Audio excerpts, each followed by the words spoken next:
All right, we're ready to go for our next interview. Joining us via Skype, and this time we go to Germany as we continue to travel the world on this show. And joining us is Kadiali Servista. The name of the book is Maya, M-A-Y-A, Bring Tears of Happiness.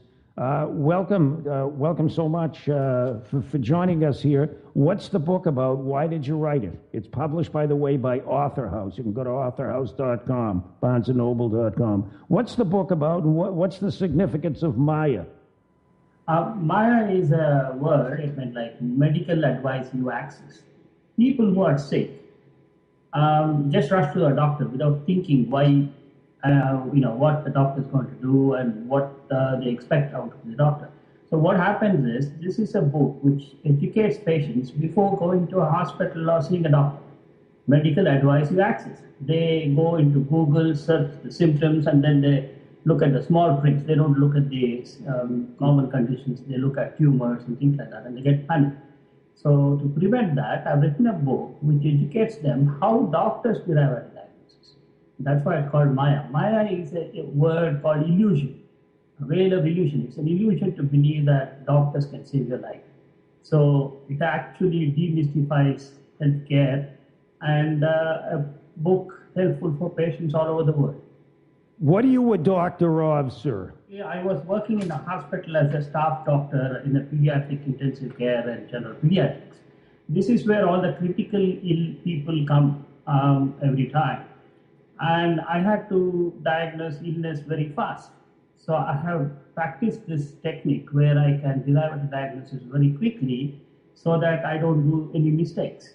And that is what I'm sharing. All right. What proportion of people aren't happy with the healthcare system that we currently have? In America, they're worried about the cost and insurance. In England, National Health Service is completely crumbling up. They don't have staff, and every day there are newses, and they're paying 151 billion pounds on compensation. People are dying. 44,000 people died last year with sepsis, and that is a disgrace to medical profession. Could you summarize the important problems that you encounter daily as a physician? That's what I did. In 2003, I started collecting the common symptoms which makes patients anxious to ask the emergency appointment. When I compiled a list of thousands of them, I came to know the symptoms which are very common, like headache, flu, fever, cough, skin rashes, tummy pain, and things like that. And these are the common symptoms which makes people anxious. And what I have done is I have reduced the symptoms of all the diseases into 9 common ones. And based on that, patients can get the advice. That's what I've done. What can your book do to help people? Basically, what it does is, if a patient has a symptom, they can go and read up about that symptom. And there are 3 symptoms to choose. If all 3 symptoms are red, that means to say they shouldn't sit and waste their time waiting for the family physician to examine them and tell them what to do. They must go straight to the hospital because that will be an emergency. If there are 2 red symptoms, that means to say they need to be examined, or maybe need a test or a procedure performed to diagnose the condition first. So they must consult the doctor within 24 hours. And 1, you can deal with it by telephone call. In England, we have what is known as nurse-led practice, where nurses will help you to diagnose. So green color, they can go to the nurses. They don't need any clinical examination. It's just taking a decision based on the history. That's what I've done.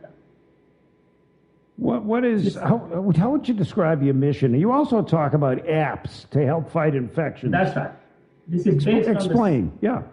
The app is basically, it asks you to put in 3 symptoms, and when you put 3 symptoms, it will show you the color, whether red, green, or yellow, and it gives you all the information what you need to know about these 3 symptoms. And then there is another app for the doctor. The doctor can use the Maya Doctor app and create his own list of symptoms. So I am just trying to set up a group, like a WhatsApp group, in a local area, linking doctors and the patients. This will help me to identify 3 common symptoms so that I can easily pinpoint and say there is an infection epidemic occurring in Ethiopia or somewhere, because the symptoms are identified and you can mark it as infectious diseases. And if a cluster comes, we can quickly identify the place where the infection is start spreading, and we can coordinate it off. We don't want Ebola-like infection to spread all over the world before the WHO or the CDC decides what to do. And that is a disaster. If they take 8 months, millions would have died. So that's why my app is very useful to identify the location, hospital, country, state, and even at home. And that's the idea I've released the app. Do you have a system to, most of us are confused and anxious because we can't separate serious illness from minor illness, and then it introduces anxiety into the equation. That can be disastrous. How do you approach that? That's exactly what Maya does. Maya I differentiates between serious and not serious infection. I'll give you an example. If your child has high fever, people always assume, oh, high fever, the child must be really unwell. To tell you frankly, high fever is not one I will worry about. Why? Because virus infections will increase the temperature quite high. Bacteria is like humans. They don't like the temperature to go above 38 degrees. So the temperature usually drops. And based on that, we can differentiate between virus and bacterial infection. Bacterial infection is the one which will kill. Virus infection rarely kills. Who did you write the book for? For the patients. For people like you. Okay. Absolutely. I'm sorry. Very, very common sense approach. And it's the simplest book you can read. It is cheaper than an encyclopedia. And it gives you precise information what you need to know. All right, you got delays in consultations, and here we go, anxiety again. People are afraid of the fear of cost, infections, false reassurance. It's a very complex issue that often results in devastating consequences, isn't it? That's right. I've done a lot of reading and studying for this for almost 12 years. The psychology of a patient who has a serious illness, who has a tumor or a cancer going on, he subconsciously knows that he has a cancer. The reason he comes late to see a doctor is because he doesn't want his diagnosis to be confirmed. A person who has a common illness which is not serious is the one who gives me trouble. They want a quick fix treatment. And this is very well known. Why do people with cancer always have a delayed diagnosis? Because the patient doesn't come to the doctor.